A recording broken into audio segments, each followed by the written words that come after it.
नहमदुहु व नुसल्ली व नुसल्लिमु अला रसूलिहिल करीम अम्मा बअद फ़अऊज़ु बिल्लाहि मिनश शैतानिर रजीम बिस्मिल्लाहिर रहमानिर रहीम। मेरे मुअज़्ज़ज़ सामाईन इकराम, अस्सलामु अलैकुम व रहमतुल्लाहि व बरकातुहू। मैं अपने रब कायनात से ये दुआ करती हूँ कि मेरे जितने भी सुनने वाले हैं, रब कायनात सबको सेहतमंद, तंदुरुस्त और लंबी ज़िंदगियाँ अता फ़रमाए। हम सब की हर मुश्किल परेशानियों तंगदस्तियों में मेरा रब कायनात हमारी मदद अता फ़रमाए। हमें ज़हनी, रूहानी, जिस्मानी अज़ियत और तकलीफ़ और बीमारियों से निजात अता फ़रमाए। हमें ज़हनी और रूहानी सुकून अता फ़रमाए। हमें बीमार दुनिया से बचाकर बीमार मदीना बनाए। और जो हम सब के हक़ों में बेहतर है, मेरा रब कायनात हमारे लिए वो अता फ़रमाए। और जो हमारे हक़ों में बेहतर नहीं, उसका ख्याल भी हम सब के दिलों से निकाल दे और हम सबको अपनी रज़ा पर राज़ी रहने वाला बना दे। आमीन सुमा आमीन। माशाल्लाह से आज 23 रबीउल अव्वल और हफ्ते का दिन है। आज के दिन जो मैं आप लोगों के लिए वजीफ़ा लेकर आई हूँ, ये अल्लाह पाक की लाडली तस्बीह है, जिसको सिर्फ़ एक मरतबा आपने पढ़ना है। और जिस घर में भी ये तस्बीह, ये वजीफ़ा पढ़ा जाता है, अल्लाह पाक के हुक्म से उस घर में पूरा साल कभी किसी चीज़ की कमी नहीं आएगी। ये दौलत का बादशाह वजीफ़ा है, पावरफुल और मुजर्रब वजीफ़ा है। आप इस वजीफ़े को जब पढ़ेंगे तो रब कायनात 30 रबीउल अव्वल से पहले पहले आपको माला माल कर देगा इंशाअल्लाह उल अज़ीज़ अपने हुक्म से। आप इस वजीफ़े को आज के दिन स्किप मत कीजिएगा, छोड़िएगा मत। जैसे वीडियो मिले फ़ौरन पढ़ लें। अगर फ़ौरन किसी मजबूरी की वजह से ना पढ़ सके तो इस वीडियो को अपने पास सेव कर लो। जैसे ही आपको टाइम मिले तो आपने इस वजीफ़े को लाजमन पढ़ना। पढ़ कर देखिएगा कि रब कायनात आपकी ज़िंदगी में कैसे मोजज़े अता फ़रमाएगा और कैसे आपकी जो सालों से रुकी हुई मुरादें हैं, इंशाअल्लाह उल अज़ीज़ इस वजीफ़े को पढ़ते ही वो आपकी पूरी हो जाएंगी। उसके हुक्म से आपकी हर हाजत, हर मुराद, हर दुआ कबूल होगी जो नेक व जायज़ होंगी। आप इस वजीफ़े को स्किप मत कीजिएगा, छोड़िएगा मत। आज के दिन आप इस वजीफ़े को किसी भी मकसद, किसी भी हाजत के लिए पढ़ सकते हैं। रब कायनात के गैबी ख़ज़ानों से दौलत लेने के लिए पढ़ सकते हैं। आपका अपना घर नहीं, घर ख़रीदने के लिए पढ़ सकते हैं। आपके घर में लड़ाई झगड़े रहते, नचाकी परेशानी, मुफलसी, गरीबी है, उसके लिए पढ़ सकते हैं। आपकी औलाद नहीं, आपकी औलाद नाफरमान है, उसके लिए पढ़ सकते हैं। आपके घर में कोई बहुत ज़्यादा बीमार है या आप खुद बीमार हैं, उसके लिए पढ़ सकते हैं। आप इस वजीफ़े को, आपकी शादी नहीं हो रही या आपके बच्चों की शादियां नहीं हो रही, उसके लिए पढ़ सकते हैं। आप इस वजीफ़े को, आपके पास अच्छी जॉब नहीं, जॉब लेने के लिए पढ़ सकते हैं।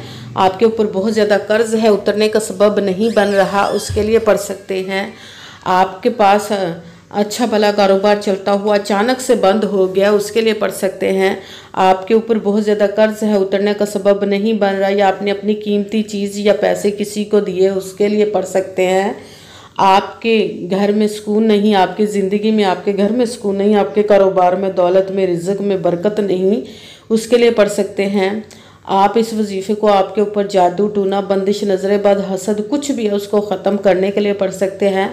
मतलब किसी भी मकसद, किसी भी हाजत, किसी भी मुराद के लिए पढ़ सकते हैं। मगर जब पढ़ने लगे तो रब कायनात की ज़ात पाक पर यकीन कामिल रख के पढ़िएगा।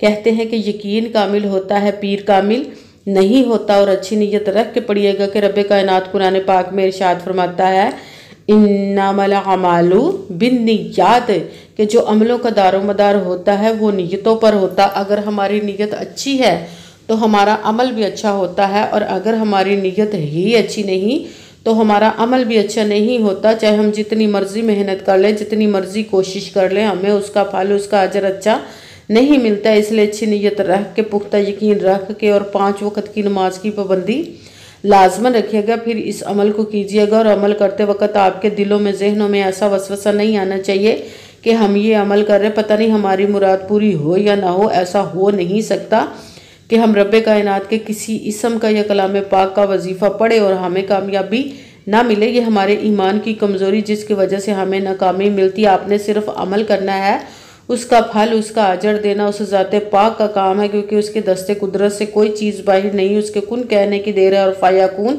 हो जाता है। आपने अमल करने के बाद उसके कुन का इंतज़ार करना। इंशाअल्लाह उल अज़ीज़ रब कायनात अपने हुक्म से आपकी तकदीर के बंद तालों को खोल देगा, नसीब के सितारों को चमका देगा, आपकी ज़िंदगी में ऐसे ऐसे मोजज़े अता फरमाएगा कि आप खुद देख कर हैरान रह जाएंगे। आपको कभी किसी चीज़ की कमी नहीं रहेगी इंशाअल्लाह उल अज़ीज़ उसके हुक्म से। अगर वीडियो अच्छी लगे तो इसको लाइक ज़रूर कीजिएगा और आगे भी शेयर कर दीजिएगा ताकि किसी दूसरे को हमारी वजह से फ़ायदा पहुँचे तो हमारे लिए सदका जारिया बन जाए। जो नए हैं इस चैनल पर, इस चैनल को सब्सक्राइब कर ले, बेल आइकन को भी दबा ले ताकि मेरी अगली आने वाली वीडियो आप तक पहुंच सके। अगर कोई मुझसे किसी मसले के बारे में इस्तिहारा करवाना चाहते हो, किसी काम का हिसाब लगवाना चाहते हो, किसी काम के लिए वजीफ़े का पूछना चाहते हो या कुरान पाक ऑनलाइन पढ़ना चाहते हो, महफिल मिलादुन नबी के लिए बुलवाना चाहते हो तो व्हाट्सअप का नंबर वीडियो पर चल रहा है, आप लोग मुझसे रब्ता कर सकते हैं। अगर मेरे भाई या बुज़ुर्ग मुझसे रब्ता करना चाहते हो तो व्हाट्सअप पर वॉइस मैसेज करके अपना मसला बता सकते हैं। अगर बहनें या माएँ मुझसे रब्ता करना चाहती हों तो व्हाट्सअप पर वॉइस कॉल करके मुझसे बात कर सकती हैं, अपना मसला बता सकती हैं। आपने वजीफ़ा करने से पहले कमेंट्स में अपना नाम, जहाँ आप रहते हो जगह का नाम और अल्लाह पाक का एक नाम ज़रूर लिखना ताकि मैं भी आप लोगों के लिए दुआ कर सकूँ और फिर वजीफ़े की भी आप लोगों को इजाज़त मिल जाएगी। आपने वजीफ़ा करने से पहले पूरी वीडियो को ध्यान के साथ सुन के समझ के फिर वजीफ़े को करना है। ऐसा ना हो कि वीडियो को स्किप कर करके छोड़ के सुने और फिर कोई बात रह जाए और आप वजीफ़ा करें और ठीक ना हो। आपने ना तो किसी अमल में कम करके पढ़ना, ना ज़्यादा बढ़ा कर पढ़ना है। अगर कम या ज़्यादा कर देते तो वो हमारा वजीफ़ा ठीक नहीं होता, हमें कामयाबी नहीं मिलती। इसीलिए आपने जिस तादाद और जिस तरतीब के साथ मैं बताने लगी हूँ उसी तादाद और उसी तरतीब के साथ आपने इस अमल को पढ़ना है। आप इस अमल को आज के दिन किसी भी जगह पर बैठकर पढ़ सकते, घर में, ऑफिस, मदरसे, यूनिवर्सिटी, कॉलेज, शॉप पे, मगर जब पढ़ने लगे तो रब कायनात की ज़ात पाक पर यकीन कामिल रख के पढ़िएगा। कहते हैं कि यकीन कामिल होता है, पीर कामिल नहीं होता। और अच्छी नीयत रख के पढ़िएगा कि रब कायनात कुरान पाक में इरशाद फरमाता है इन्नमल अमालु बिन्नियात। आपने जब इस अमल करने के लिए बैठना है तो आपने पढ़ने के बाद किसी से बात करनी, उठना या कि फ़ोन इस्तेमाल करना है। आप इस वजीफ़े को आज के दिन किसी भी वक्त पढ़ सकते, किसी भी नमाज के साथ पढ़ सकते, नमाज के अलावा भी पढ़ सकते हैं। अगर नमाज के साथ पढ़ रहे हैं तो नमाज मुकम्मल पढ़ने के बाद, दुआ मांगने के बाद आपने इस अमल को पढ़ना है। अगर नमाज के अलावा पढ़ रहे तो बावजू होकर ऐसी जगह पर बैठ कर पढ़ना जहाँ पे बिल्कुल खामोशी, तवज्जो, सुकून के साथ आप इस अमल को पढ़ सकें। जब अमल करने के लिए बैठ के तो आपने एक मरतबा दुरूद पाक पढ़ना, कोई सा भी दुरूद पाक पढ़ सकते, मगर दुरूद इब्राहिमी जो नमाज में पढ़ा जाता है वो वाला दुरूद पाक पढ़ लें तो ज़्यादा बेहतर, वरना कोई सा भी दुरूद पाक आप पढ़ सकते हैं। दुरूद पाक पढ़ने के बाद आपने एक मरतबा आऊज़ु बिल्लाहि मिनश शैतानिर रजीम बिस्मिल्लाहिर्रहमानिर्रहीम पढ़कर अपने मकसद की नीयत कर लेनी, जिस मकसद, जिस हाजत के लिए आप इस वजीफ़े को पढ़ने लगे हैं। फिर पहले नंबर पर जो आपने वजीफ़ा पढ़ना है वो रब कायनात के 2 इसमों को मिलाकर पढ़ेंगे तो 1 गिना जाएगा। आपने 2 इसमों को मिलाकर पढ़ना है, या हय्यू या क़य्यूमु, या हय्यू या क़य्यूमु, या हय्यू या क़य्यूमु, या हय्यू या क़य्यूमु, या हय्यू या क़य्यूमु, या हय्यू या क़य्यूमु, या हय्यू या क़य्यूमु। इसको आपने 11 टाइम 11 मरतबा पढ़ना है। फिर साथ ही दूसरे नंबर वाला वजीफ़ा रब कायनात की लाडली तस्बीह जो अर्श पे लिखी हुई रब कायनात ने रखी है, सुबहानल्लाहि व बिहम्दिही सुबहानल्लाहिल अज़ीम, सुबहानल्लाहि व बिहम्दिही सुबहानल्लाहिल अज़ीम, सुबहानल्लाहि व बिहम्दिही सुबहानल्लाहिल अज़ीम, सुबहानल्लाहि व बिहम्दिही सुबहानल्लाहिल अज़ीम।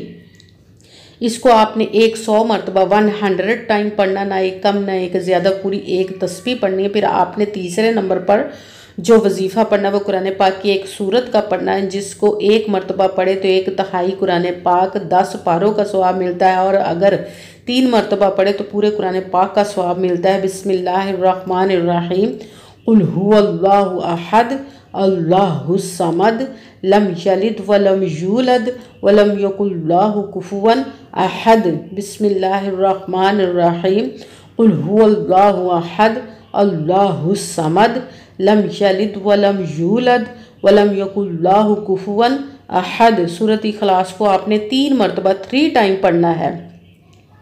सबसे पहले एक मरतबा दुरूद पाक पढ़ा, फिर एक मरतबा आऊज़ु बिल्लाहि मिनश शैतानिर रजीम बिस्मिल्लाहिर्रहमानिर्रहीम पढ़कर अपने मकसद की नीयत कर लेनी जिसके लिए आप इस अमल को पढ़ने लगे हैं। फिर पहले नंबर पर जो आपने वजीफ़ा पढ़ना वो रब्बे कायनात के 2 इसमों को मिलाकर पढ़ेंगे, या हय्यू या क़य्यूमु।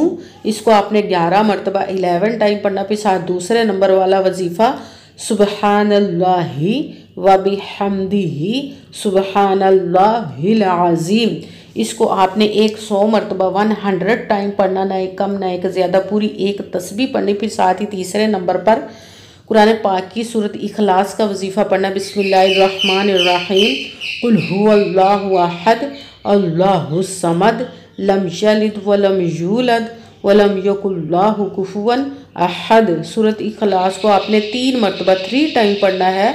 फिर वही दुरूद पाक पढ़ना जो दुरूद पाक आपने वजीफ़ा शुरू करने से पहले पढ़ा था। जब दुरूद पाक पढ़ लिया, अब आपका वजीफ़ा मुकम्मल हो गया। अब आपने दोनों हाथों को रब्बे कायनात की बारगाह अक़दस में बुलंद कर लेना। सबसे पहले अपने गुनाहों की बख्शिश की दुआ मांगनी। फिर जिस मकसद जिस हाजत के लिए आपने इस वजीफ़े को किया उसकी खूब दुआ कीजिएगा और दुआओं में मुझे भी याद रखिएगा, मेरे लिए भी दुआ कीजिएगा। जज़ाकल्लाहु खैरा। जिस मकसद जिस हाजत के लिए आपने इस वजीफ़े को किया, रब्बे कायनात अपने हुक्म से, अपने प्यारे महबूब के सदका से, अपने कलाम पाक और इसमें मुबारक के सदक़े और इस प्यारे प्यारे माह मुबारक रबीउन नूर के सदक़े आपकी तमाम नेक और जायज़ हाजात को कबूल व मंजूर अता फ़रमाए इंशाअल्लाह इंशाअल्लाह अज़ीज़ अपने हुक्म से। आमीन सुम्मा आमीन। अस्सलामु अलैकुम व रहमतुल्लाहि व बरकातुहू।